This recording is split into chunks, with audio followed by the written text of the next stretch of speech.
Hello everyone, good morning, welcome to the channel. So let's go straight into this one. Today's combination, you can find it, but before you actually do the combination, guys, it's advisable to always clean your package and then go over to fight and try to upgrade your robot at least one level up. Actually today I'm going to level up, I'm going to spend all my coins inside the game leveling up my robots, so that I can actually be getting more allocation during the during combining of my daily combo. So if you actually want to get more of this daily combo, make sure you level up your robots.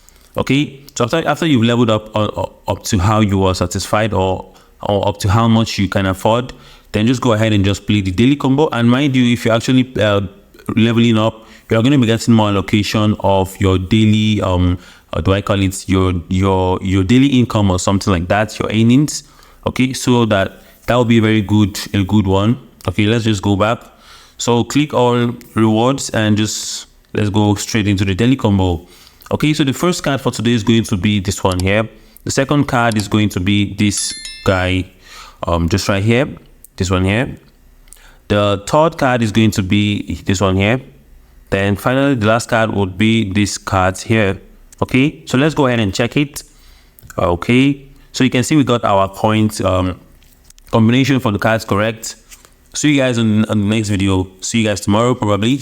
Peace out.